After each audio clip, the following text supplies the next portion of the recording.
Why can't they just win? Red Wings lose 3-2 in the shootout to Anaheim Ducks, or as it was on the night of the game, the Anaheim Mighty Ducks. First thing off, they have these really, really cool new jerseys that were just the old jerseys, which were frankly the better ones compared to the ones that they have today. I mean, this jersey hasn't changed since like the 50s. It's pretty timeless, so you know. It's the 25th anniversary of the Ducks' first game, which was against the Red Wings, by the way. The game starts, and once again, for I would argue the third time in a row, the Wings do not look bad. Despite the young lineup Joey Higgins was in this time, they look good. They're driving the play. Actually, throughout most of the game, at least the first two periods, they were either out-shooting them or out-chancing them, and they controlled where the game was going. Now, the caveat here is the Ducks are injured to hell, just like us. A lot of their best players are out, so this one might have been sort of a gimme for us, but we were making plays that make us look good, which is all you can ask for with this team. 11 minutes into the first period, the puck is dumped along the boards into the Duck zone. Nielsen gets it, taps it to Rasmussen, who passes it behind him to Bertuzzi. Bertuzzi takes the puck, spins around, and puts it past John Gibson. And that is a pretty goal. And it's a nice way for Michael Rasmussen to get his first assist, which I'm really happy he finally did something. Because for the past few games, he has been a little bit disappointing. But Tyler Bertuzzi has been great. Just a little jerk, and he's been putting pucks in the net, which is something none of us expected him to be able to do, but we desperately needed someone who can do that. And the Wings would control for most of the rest of the period and most of the beginning of the second period. One thing to note on Howard was great this game. After looking shaky in game one, he kept us in it, and he had a lot of great saves throughout the game. Rob, Troy Terry, and Adam Henrique, and many more. He was the stability that we needed, just like Bernier was last night. Unfortunately, all that means nothing when your team can't make goals happen off of those chances. This gives the Ducks time to score. Just under 11 minutes into the second period, the Ducks are hemming the Wings into their own zone. Hampus Lindholm has it, waits, shoots, and oh god, that was beautiful. He beat 3 Red Wings and Jimmy Howard, but there was nothing you could do about that goal. That was just an incredible shot, and we're tied at 1. That's okay though, because 4 minutes later, Darren Helm enters the zone, shoots, it's blocked, and he just kind of whiffs it on his backhand, and it goes past John Gibson, which is exactly the kind of goals that you need your fourth liner to score. Just hard work and speed and just jabbing in and maybe getting a lucky one every so often. Now it's 2-1 Wings. We might actually win a game for once. But of course not. Doesn't matter how good Howard was. Doesn't matter how many chances we had and how we were hemming them into their own zone and controlling the ice for most of the game. They just can't cash in on these opportunities.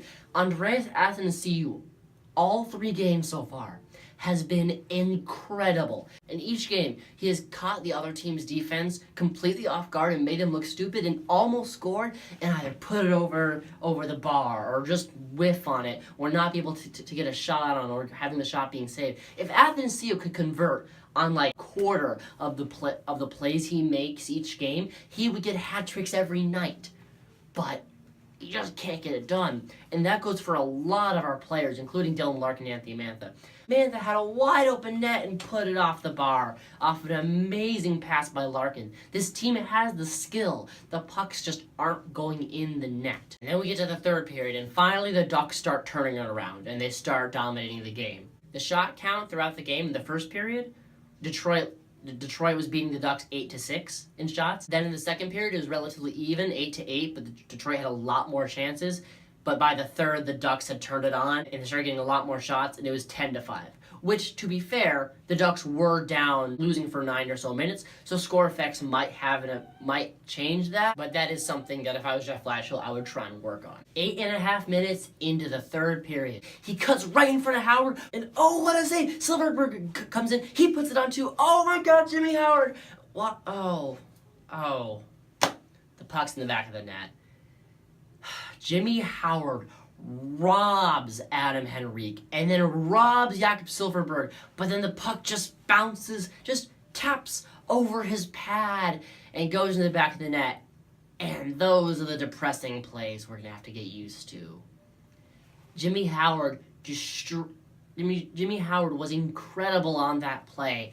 Just awful luck, and he's just kind of falling over, and we're tied at 2. And the Ducks dominate the Wings for the rest of the game. And now we're going to overtime. In overtime, the Ducks continue what they had been doing in the third, just dominating the Wings in shots and control. And they got a lot of great chances on, but Jimmy Howard was incredible. Straight up robbing the Ducks from an OT winner. Just, if the puck's just been a little bit higher, it might have got in, but Jimmy Howard just got the glove on it. And that kept us alive for the shootout, where you can't really have any analysis. The first 2 shooters go, neither score. Troy Terry goes in, shoots, scores, his first goal in the shootout. The next 2 Wings can't score, and the Ducks win the shootout. And again, for the 3rd night in a row, I would argue, the Wings look good. They are fast. The Vets stepped it up this game, I would say. But none of it matters because we can't put the puck into the net. And we now go to 0-1-2. Yuck. A couple notes to round out the game.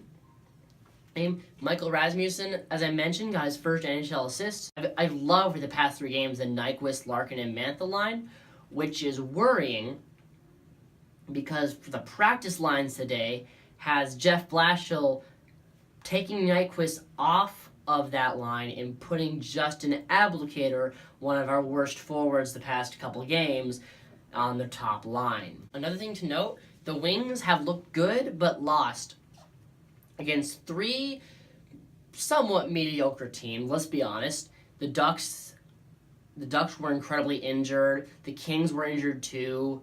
The Kings didn't have their starting goaltender. Neither did the Blue Jackets. The easy-ish games to start the season, even though no game in the NHL is easy, but compared to what's coming next, the easier games were these past 3 games. Our next game is against the Toronto Maple Leafs.